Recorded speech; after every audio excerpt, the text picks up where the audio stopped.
TRP game zone અગ્નિકાંડ મામલે આવતીકાલે રાજકોટ બંધનું એલાન આપવામાં આવ્યું છે। પીડિત પરિવારના ન્યાય માટે કોંગ્રેસે રાજકોટ બંધનું એલાન આપ્યું છે।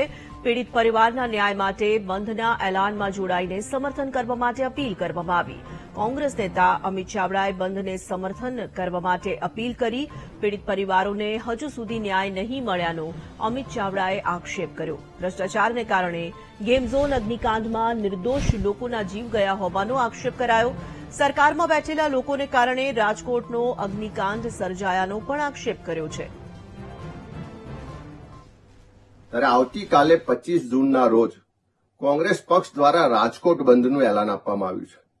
આ કોઈ રાજકીય કાર્યક્રમ નથી, પણ ગુજરાતમાં જે સરકારના ભ્રષ્ટાચારને કારણે ગેરકાયદેસર પ્રવૃત્તિઓ ચાલે છે અને એના કારણે લોકોના જીવ જાય છે, એ સુરતનો તક્ષશિલા કાંડ હોય, મોરબીનો બ્રિજ તૂટવાની ઘટના હોય, વડોદરામાં હોડી ઊંધી પડવાની ઘટના હોય કે રાજકોટનો અગ્નિકાંડ હોય, આવા બનાવો ભવિષ્યમાં ના બને, ગેરકાયદેસર પ્રવૃત્તિઓ પર રોક આવે, ભ્રષ્ટાચાર બંધ થાય અને એટલા જ માટે ન્યાયિક તપાસ યોગ્ય થાય અને નેતા હોય કે મોટો અધિકારી હોય જેલમાં જાય એવી માંગને સમર્થન કરવા માટે આ બંધનું એલાન છે।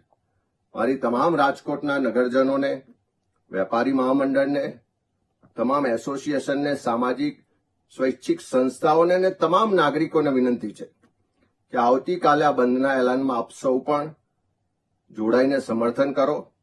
ભવિષ્યમાં ગુજરાતમાં કોઈના પણ પરિવારનો કોઈ પણ વ્યક્તિને જીવ ગુમાવવો ના પડે, એટલા માટે આ બંધને આપણે સમર્થન કરીએ, સફળ બનાવીએ।